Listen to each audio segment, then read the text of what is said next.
Hoje nós estaremos dando início a uma série de meditações na Palavra de Deus, especificamente nas epístolas da prisão.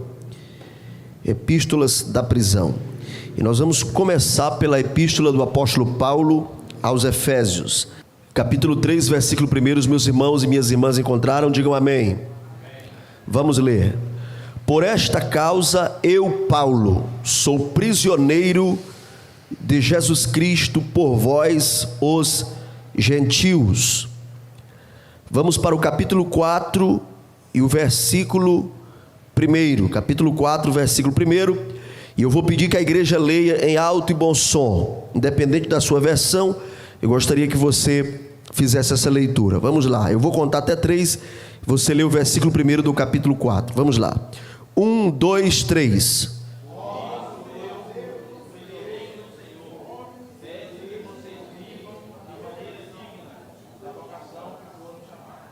Andeis como é digno da vocação com que fostes chamados. Pois bem, mantenha a sua Bíblia aberta, nós vamos iniciar a meditação nessa epístola. As epístolas da prisão são os textos, as cartas que o apóstolo Paulo escreveu enquanto esteve preso. Paulo passou por várias prisões. Ele foi preso juntamente com Silas em Filipos, aquele conhecido texto lá de Atos capítulo 16. O apóstolo Paulo, ele foi preso também em Jerusalém. Sua prisão foi renovada em Cesareia. Ele foi levado para Roma, teve um período de liberdade, depois uma segunda prisão em Roma, e em algumas dessas ocasiões, Deus o usou para que ele enviasse cartas. Às vezes nós chamamos de epístolas, e às vezes nós chamamos de cartas. Qual a diferença?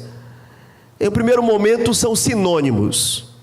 Uma epístola é uma carta é uma epístola. Porém, há uma pequena distinção, que carta ela é mais pessoal e epístola ela é coletiva. Então, quando Paulo escreveu aqui para irmãos, para pessoas, como por exemplo a carta a Timóteo, então se há um conforto maior em usar a palavra carta, porque foi para uma pessoa em específico. Mas quando ele escreveu para comunidades, para igrejas, então linguisticamente falando, há um conforto maior em usar a palavra epístola, porque epístola não é para uma pessoa especificamente, mas para uma comunidade.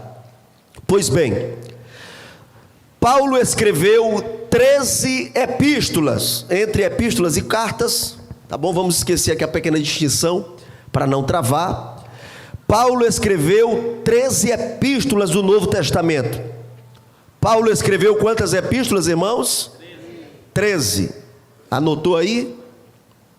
Existe um debate em torno da carta de Hebreus, que alguns atribuem ao apóstolo Paulo, mas não há uma palavra final.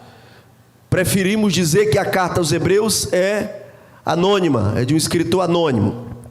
Então nós temos 13 epístolas escritas pelo apóstolo Paulo no Novo Testamento. Dessas 13 epístolas, nós temos 4 que são as epístolas da prisão. Então, para você saber aí quais são elas, e se quiser anotar, a primeira é esta que nós estamos estudando hoje, a epístola aos Efésios. Semana que vem nós vamos fazer uma meditação ainda que superficial, mas iremos fazer na segunda epístola da prisão, que é Filipenses, depois Colossenses e por último Filemon. São essas as 4 epístolas da prisão. Quem está comigo acompanhando aqui o raciocínio até agora, diga amém. Aleluia. Pois vamos em frente. Queridos, a carta aos Efésios, eu quero citar aqui, e eu quero que você manuseie a sua Bíblia aí. Olha aí o capítulo de número 1, Abra aí no capítulo de número 1. Começa normalmente pela saudação. Começa pela saudação, as epístolas. Temos aí a saudação. E eu quero fazer um rápido esboço, rapidinho, de todos os capítulos da carta aos Efésios.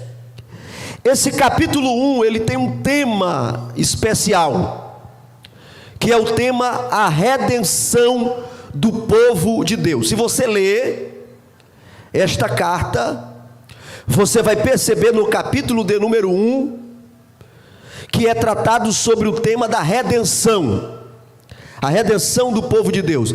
Diga comigo aí, no capítulo 1, o tema principal é a redenção do povo de Deus.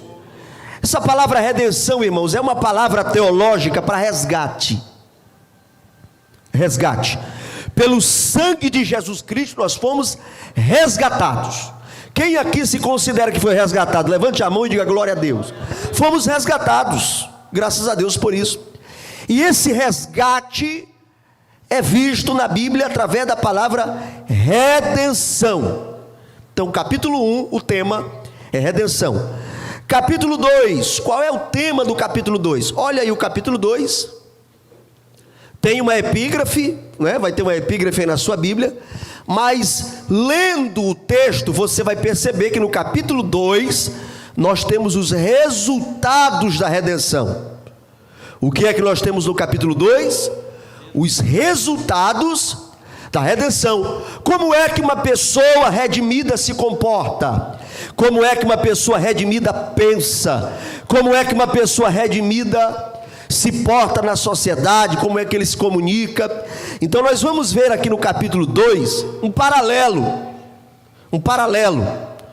Antes, e o texto vai dizer, o texto se refere a essa vida pregressa que nós tínhamos, como uma época que estávamos sobre a influência, ou sob a influência das forças do mal. Inclusive, no versículo de número 2, do capítulo 2, o apóstolo Paulo fala que essa mesma influência continua operando sobre os filhos da desobediência.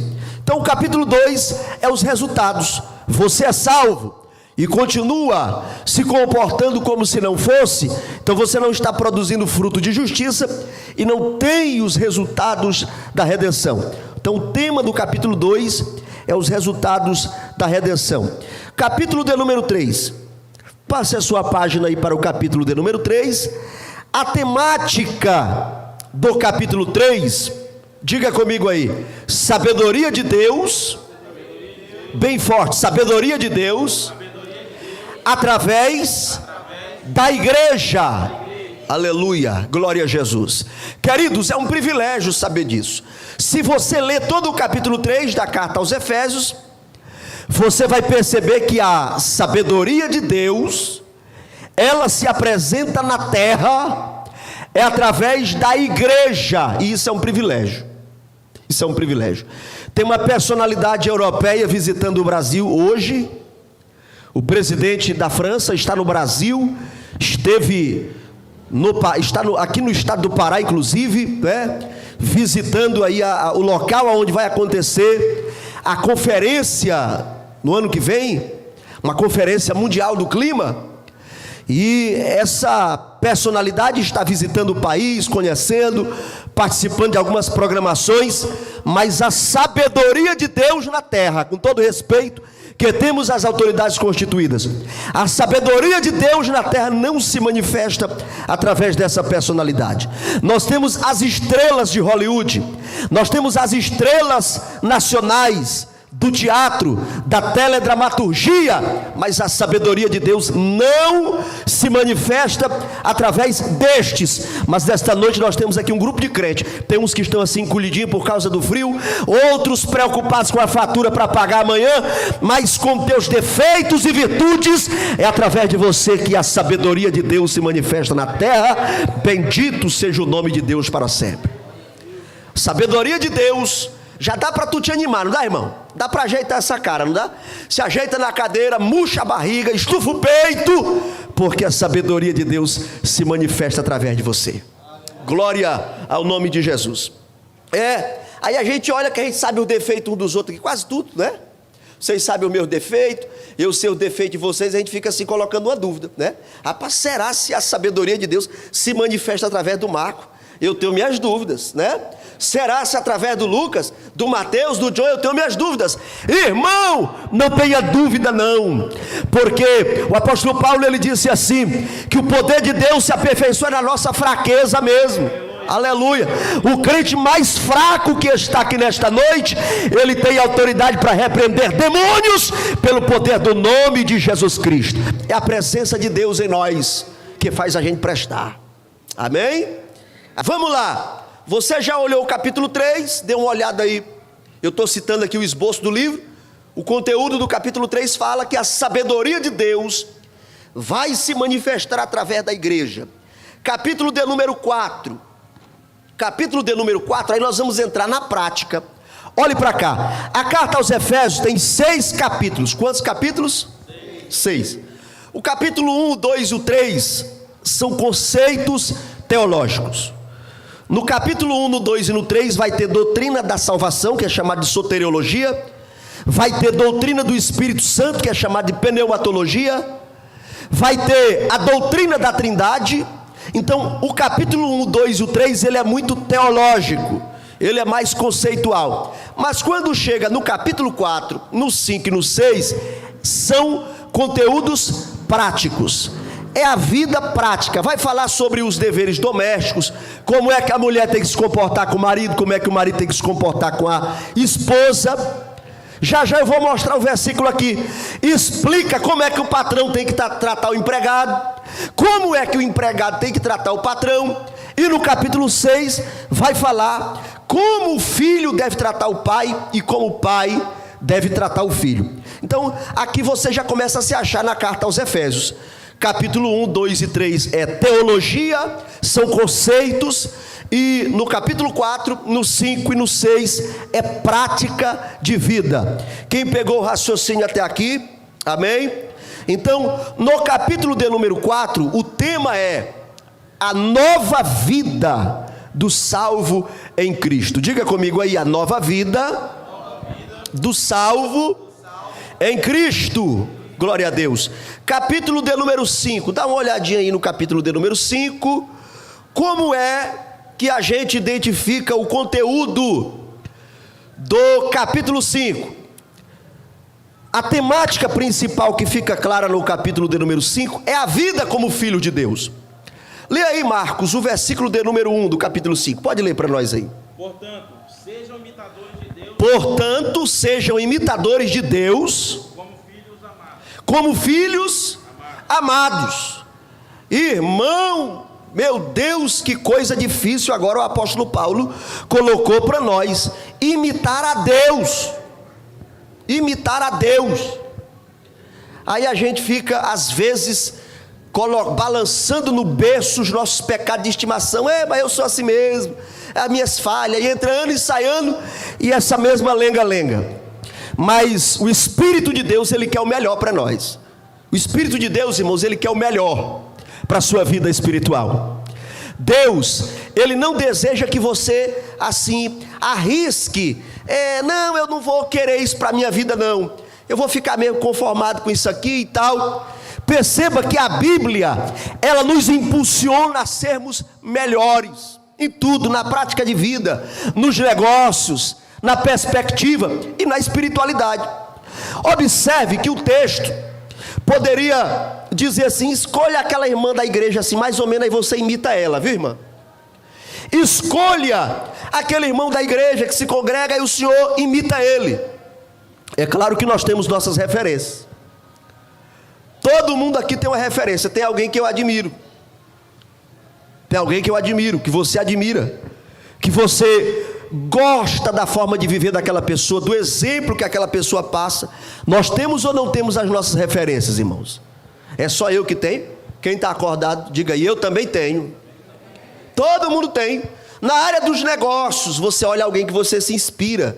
Na espiritualidade, eu tenho os meus pastores, irmãos, que eu me inspiro. Eu já compartilhei com os irmãos aqui.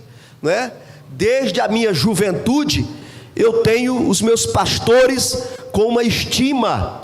Quando eu vou ao meu estado de origem, eu abraço o pastor com quem eu trabalhei por 8 anos e foi quem me levou ao ministério pastoral, pastor Edmilson Farias Lima. É uma referência para mim, uma referência. Foi quem me ensinou sobre teologia, me estimulou a adquirir livros, quem me repreendeu algumas vezes, me orientou, me motivou. É uma referência. Tenho outros que são referências, mas nós não podemos esquecer os princípios eternos representados na natureza de Deus, na justiça de Deus. Nós somos filhos de Deus. Quem aqui é filho de Deus? Levante a mão e glorifique ao Senhor. Aleluia. Você faz parte dessa família, irmão. Você faz parte. Foi isso que Jesus Cristo fez na oração do Pai Nosso. Foi isso, porque eu vou lhe explicar aqui em rápidas palavras. O povo de Israel eram escravos no Egito. Eles eram o quê? Escravos. Eles saem do Egito e vão para o deserto. No deserto eles se transformam em uma nação. Por isso que Deus deu regra, deu uma constituição, deu uma lei, porque Deus estava tirando deles a escravidão e transformando eles em uma nação. No deserto eles transformaram em quê? Em uma nação. Mas Deus não quer só que a gente seja uma nação. Deus quer que a gente seja uma família. Foi por isso que quando os discípulos pediram para Jesus: mestre, ensina-nos a orar. Jesus começou dizendo: Pai nosso que estás nos céus.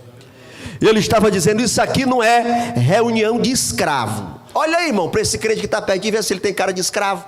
Olha para essa irmã, olha aí, tem cara de escravo? Tem, irmão? Tem não, você é membro da família de Deus, aleluia. Você é príncipe, você faz parte do sacerdócio real. Bendito seja o nome de Jesus para todo sempre.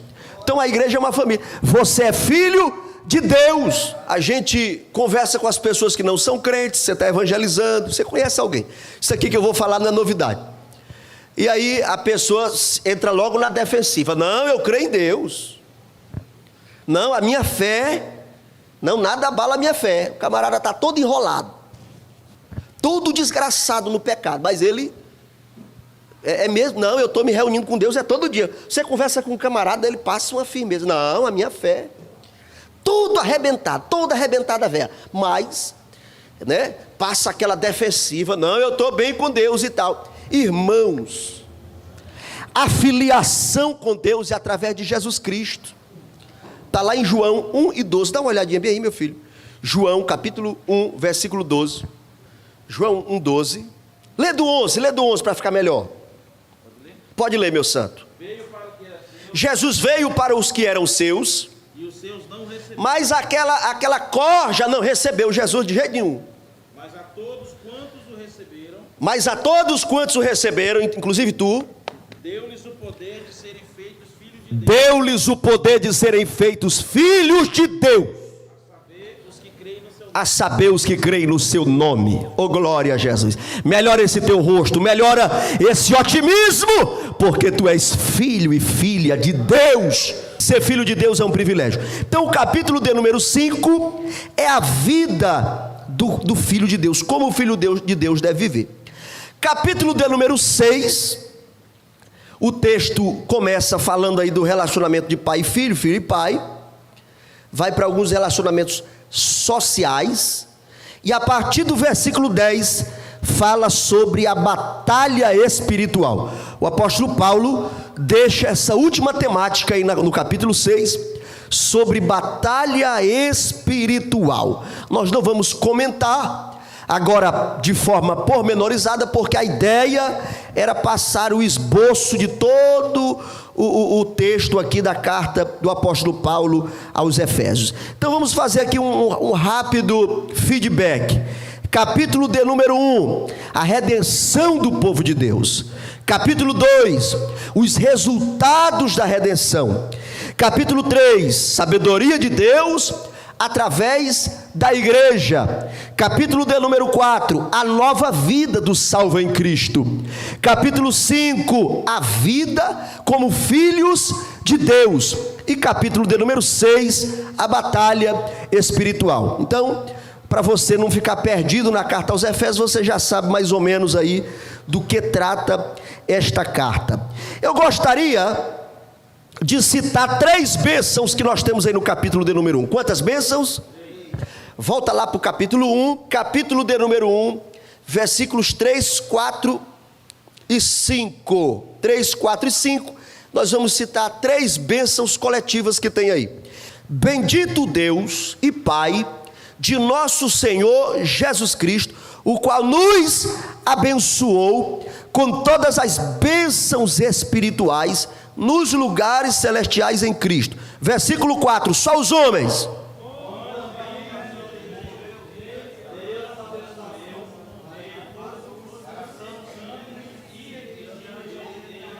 Diante dele em amor. Vamos lá, versículo 5, só as varoas. 1, 2, 3.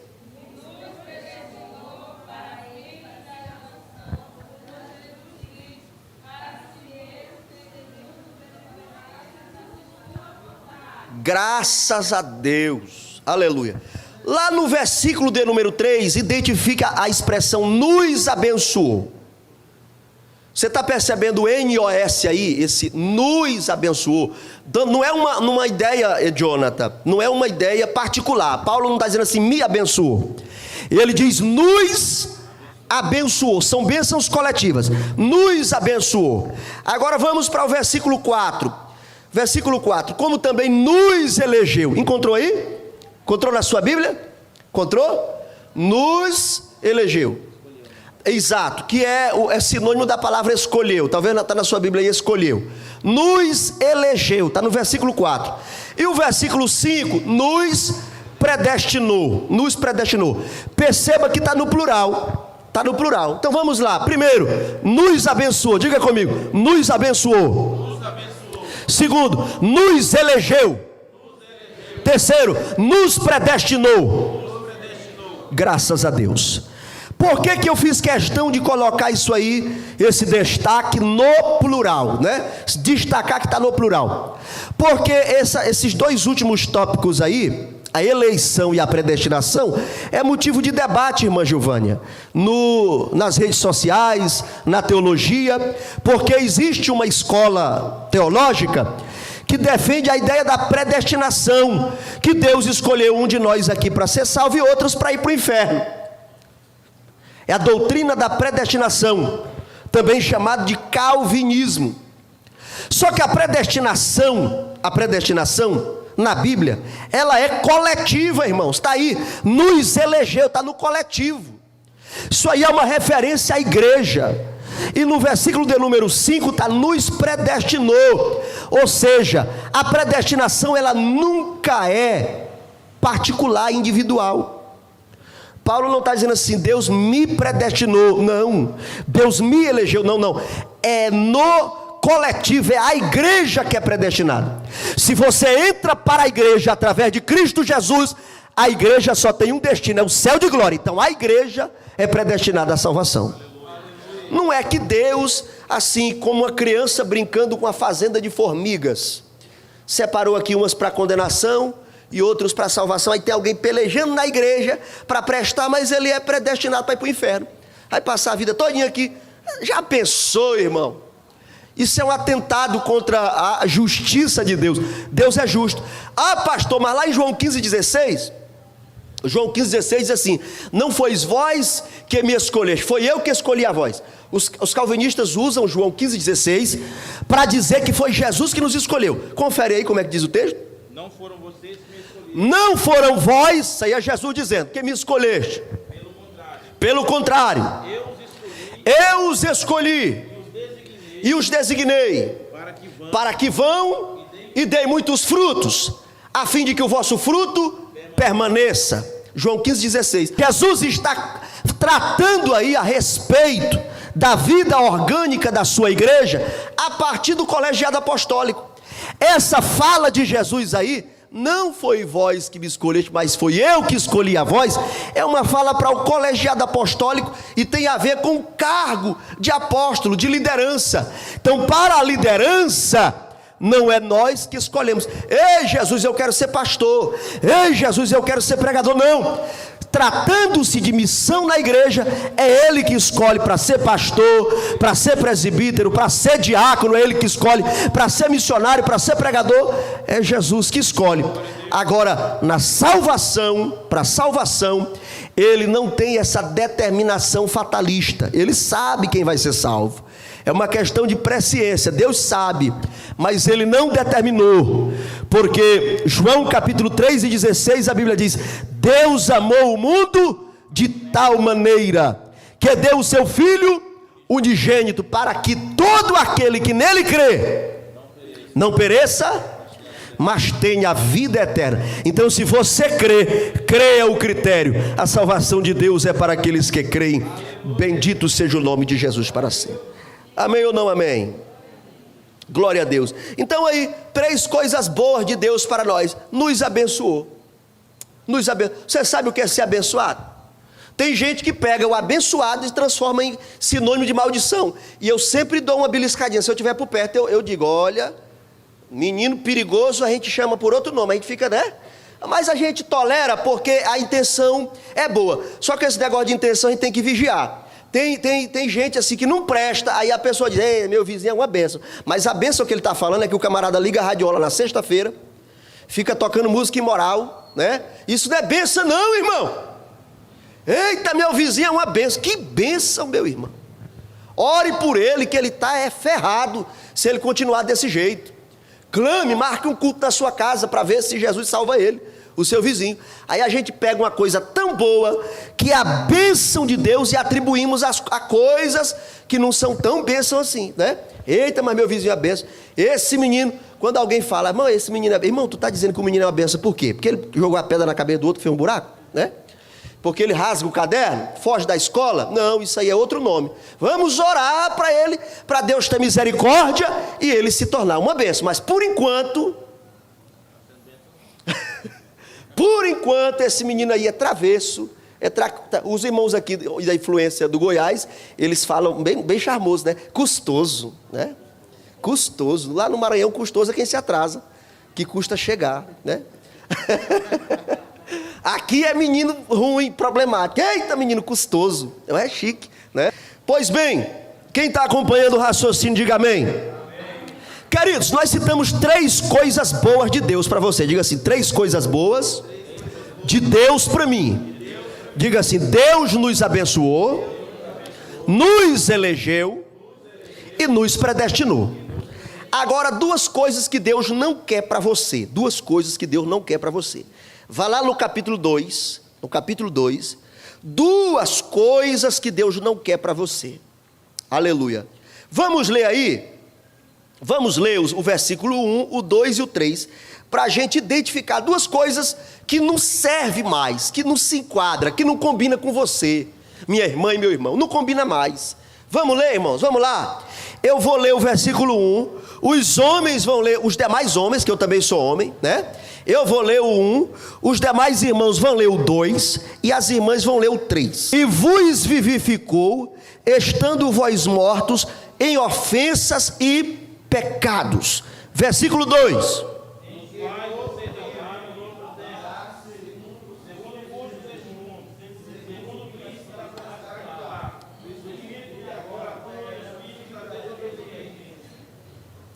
Agora as irmãs, versículo 3.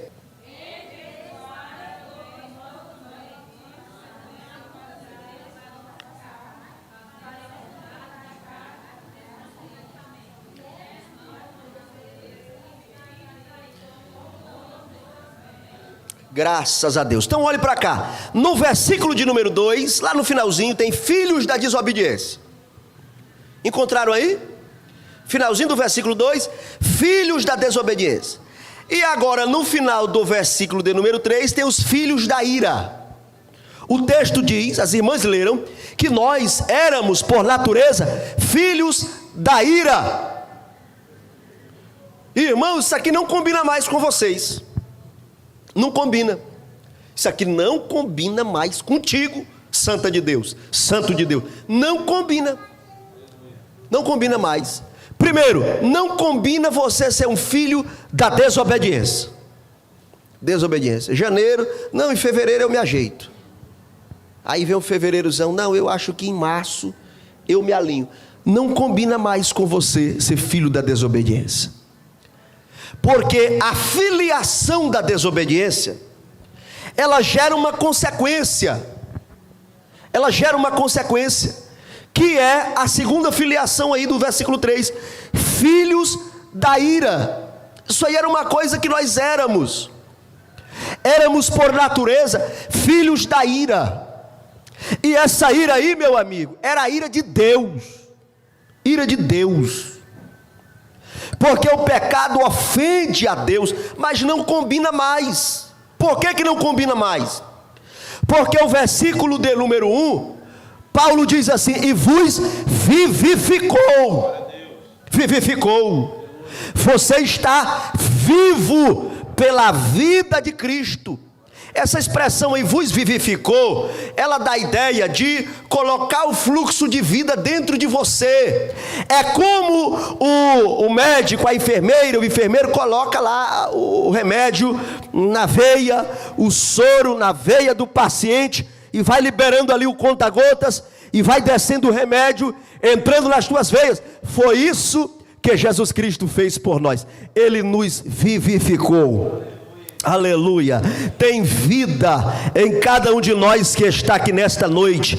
Nós estávamos mortos em ofensas e pecados, mas misericordiosamente Ele comunicou vida no meu coração, no teu coração. É por isso que a gente vem para a igreja, é por isso que nós adoramos, é por isso que a gente viaja em oração, é por isso que consagramos nossos planos a Deus, porque nós estávamos mortos.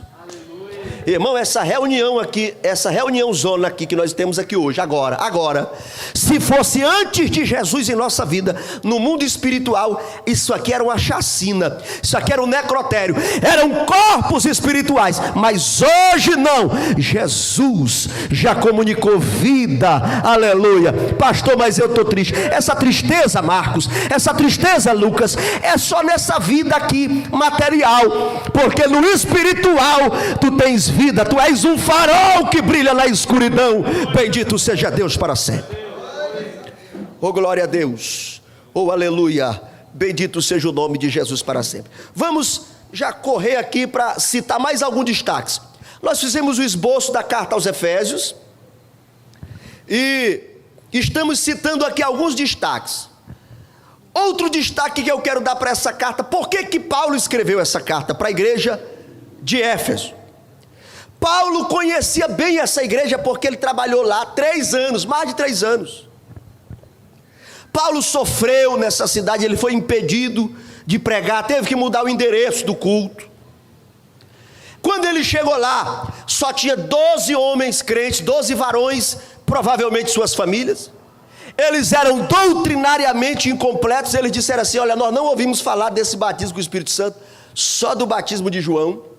Aí Paulo ensinou a doutrina completa, eles foram batizados, receberam os dons espirituais, Elivelto.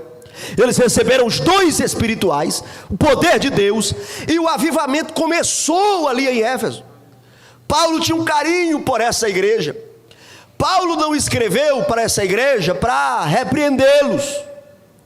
Essa carta não é uma repreensão, essa carta é o transbordar da graça de Deus. Outra coisa, irmão Martônio, essa carta não foi só para Éfeso, essa carta ela foi uma circular, ela foi lida em Éfeso e ela foi levada para outras igrejas, para outras regiões. Qual era o propósito, irmão Jefferson, desta carta? O propósito desta carta era gerar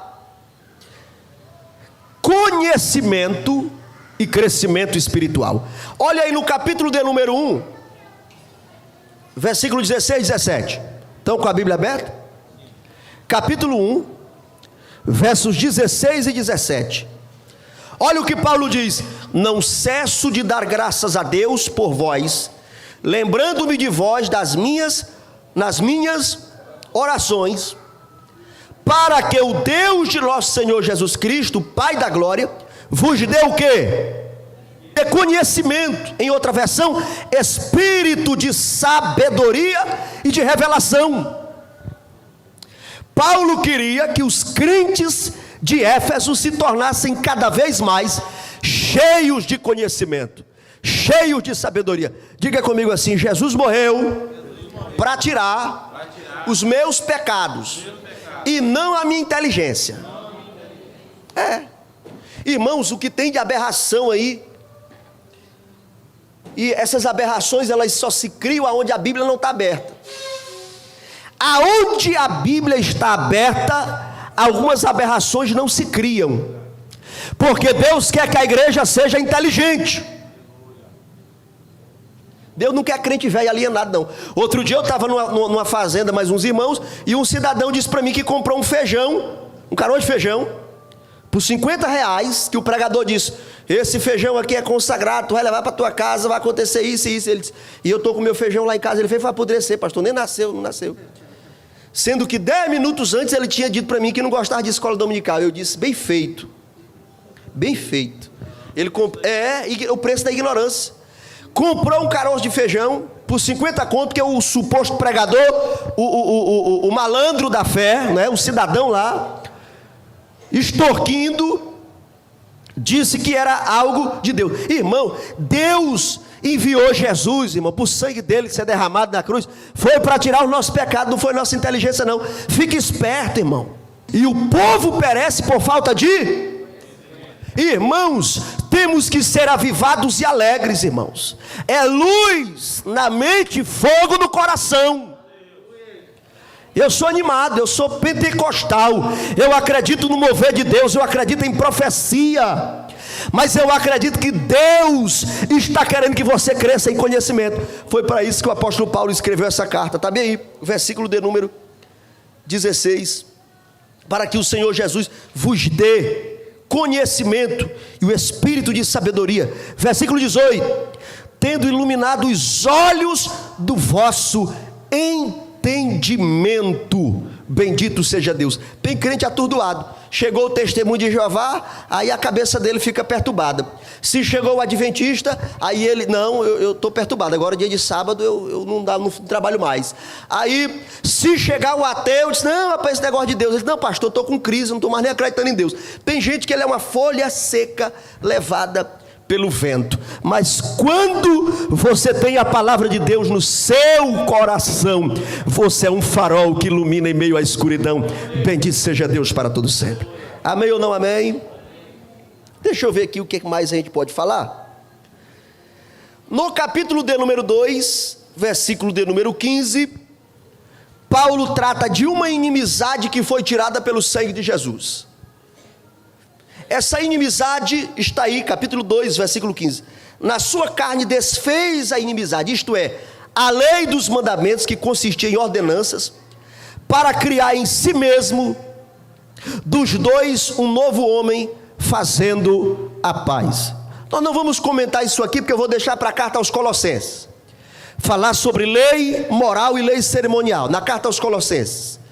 Mas o que Paulo está nos trazendo aqui é que o sangue de Jesus Cristo nos tirou do ritual da lei. Hoje você tem liberdade em Cristo. Teu culto a Deus, ele tem uma liberdade espiritual.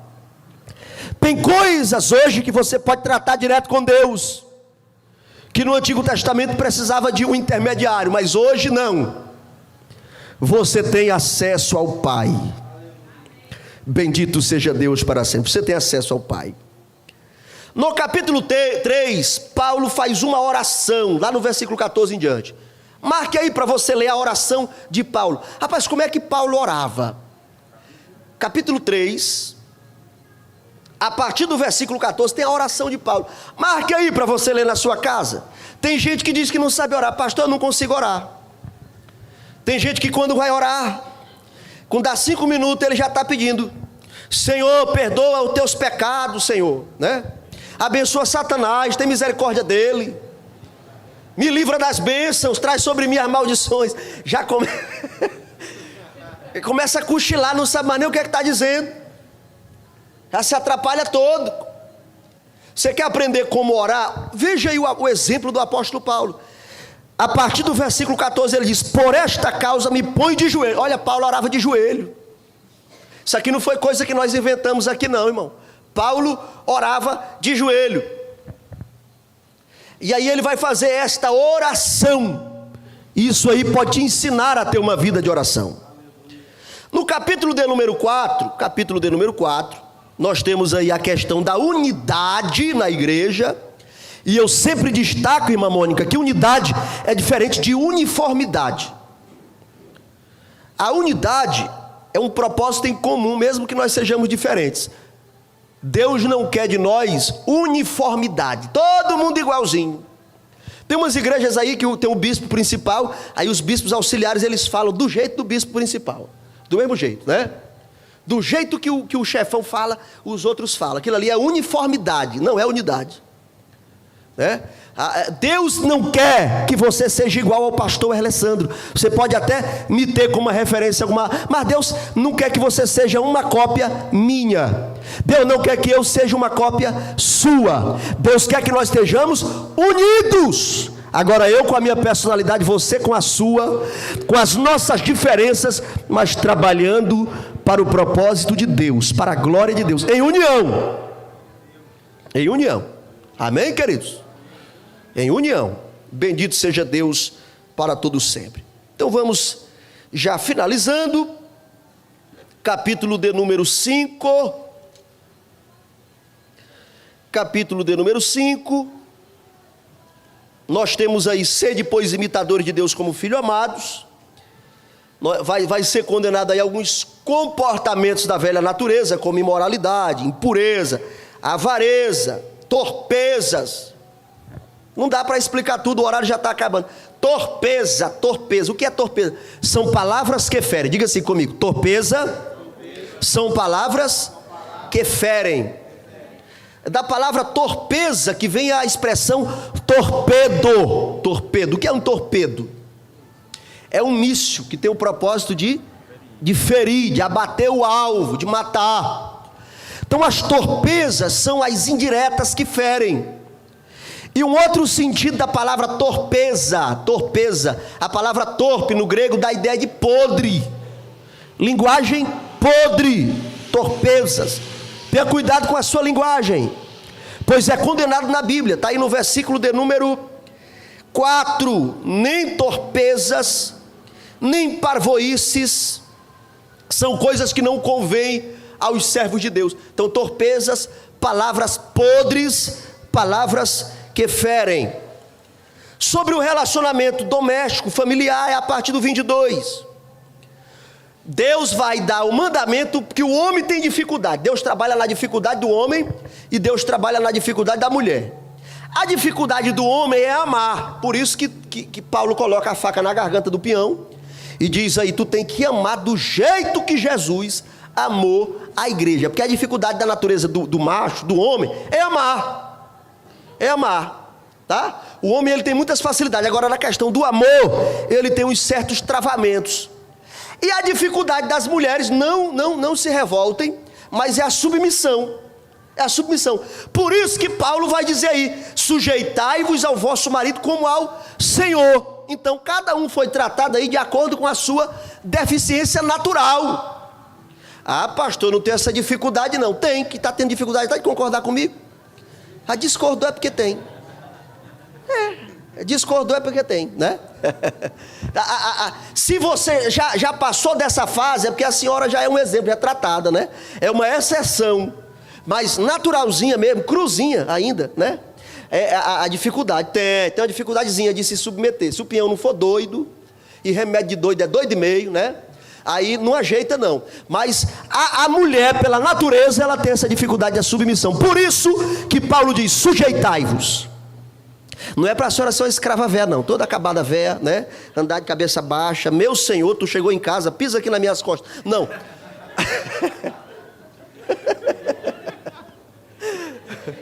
Não é isso, minha irmã. Mas é para a senhora entender que Deus colocou ele como líder. Tem menina que quando ela está namorando, Marcos, te acalma, Marcos, que é isso? Tem moça que quando ela está namorando, ela procura um jovem assim: aquele ali eu vou dominar ele, eu vou ser feliz com o homem que eu domino. Aí ela faz o teste no namoro, dá um canto de carroceria nele, aí o bicho vai se amolece, né? E tudo, ela diz: é esse aqui que eu vou casar. que o Romulo está nas costas dele. Com 5 anos ela está infeliz. Porque ele no namoro ele era fraco, velho, no casamento ele continua, né? E aí ela vai ver mesmo que ela seria feliz se o esposo fosse um líder, que conquistasse, que avançasse. Aí sim, tá? Então, não sei se aqui, hoje quase não vê a jovem hoje para a igreja, né? Mas a jovem está namorando e ama mesmo assim, e sentiu que aquele rapaz é bom e tal, ensina ele a ser líder. Ensina ele a ser líder. Porque o ideal de Deus para a família é que o homem seja o líder, o cabeça, o sacerdote do lar. E a esposa, ela é a pedagoga do lar. Ela trabalha na sabedoria, ela trabalha nos detalhes. Diga assim comigo, diga assim: Deus não abençoa a mulher esperta, Deus abençoa a mulher sábia. Viu? Parece que a palavra mexeu contigo, Marco. Né? Vocês entenderam aí? Diga assim: Deus não abençoa a mulher esperta, Deus abençoa a mulher sábia. Tem irmãzinha espertinha achando que é sábia, ela está confundindo, fazendo esquema. Não, é porque eu sou sábia. Sábia nada, tu está esperta, né? Combinando coisa. Olha, se tu não me der essa geladeira que eu quero, tu que sabe. Isso aí é esperteza. Isso é esperteza. Porque a sábia, ela vai analisar o ambiente. Está podendo, né? Vamos orar para Deus nos dar. Ô meu filho, eu estou orando para Deus abrir a porta. Essa geladeira está amarrada à porta com a liga. Eu estou orando para Deus. Aí, né? Deus, isso é a sabedoria. Agora a esperta, ela se compara com as outras. Olha, as outras tudo tem e eu não tenho. Só eu que sou lascada velha desse jeito, né? Que estou nessa situação. Não, Deus não abençoa a mulher esperta, Deus abençoa a mulher sábia. Amém? Então a mulher, o apóstolo Paulo ensina no capítulo 5 para ela ser submissa. Agora o homem, a ordem de Deus é amar. Tu tem que amar essa mulher aí, tu tem que provar, certo? Tu tem que, se necessário for, dar a vida por ela, morrer, nem que ela case com outro depois. E ela vai casar mesmo, casa é ligeiro. Tu que sabe, se tu quiser morrer na frente, já fique logo sabendo que no enterro já tem gente olhando para ela. Rapaz, essa irmã, ela é bem crente, né? Tem, irmão. Eu fui consagrado auxiliar com 12 anos de idade. Faz tempo que eu vejo os meus pastores resolvendo problema, e de uma época para cá a gente acompanha as coisas. Tem jeito de todo jeito, viu? Então ame a sua esposa, ame. Ofereça a vida por ela, não é? Cuide dela direitinho, não deixa ela andar assim, véia, toda lascada véia não. Cuide da bichinha, ame, né? Respeite, honre ela publicamente, e vai dar tudo certo. Quem está animado, diga glória a Deus. No último capítulo, trata a respeito dos filhos. Eles têm que ser obedientes ao pai. Versículo 2, aqui eu finalizo, e não é fake news não. Honra teu pai e tua mãe, que é o primeiro mandamento com promessa, para que vá bem e vivas muito. Duas coisas que todo mundo quer: viver bem e viver muito. Diga comigo, duas coisas que todo mundo quer: viver bem e viver muito. Eu conheço gente que vive muito, está com 80 anos, mas trisca nele, que é palavrão, é xingamento. Inclusive viralizou nas redes sociais uns velhos aí, revoltados, que os camaradas ficam ganhando visualização, puxando graça, e o camarada xinga, fala meio muito de palavrão. Aquilo ali é porque viveu muito, mas viveu ruim. Porque a boca fala do que o coração está cheio. Se a boca só tem revolta, é porque o coração está cheio de revolta. Tem gente vivendo 90 anos, mas é 90 anos de lástima. E tinha uns que viviam bem, mas morreram com 18. Vivia bem, tinha moto, tinha carro, tinha faculdade, vivia bem, mas com 19 anos, sobrou na curva, acertou uma escanha, levou um tiro, vivia bem, mas viveu pouco. E Deus não quer isso para você. Deus quer que você viva muito, mas você viva bem. E quem quiser viver muito e viver bem, obedeça seus pais. Aqui também ensina o pai a não provocar a ira do filho. Como é que um pai provoca a ira de um filho? É dizendo para ele fazer uma coisa e não fazendo. Aí o filho fica aguardando.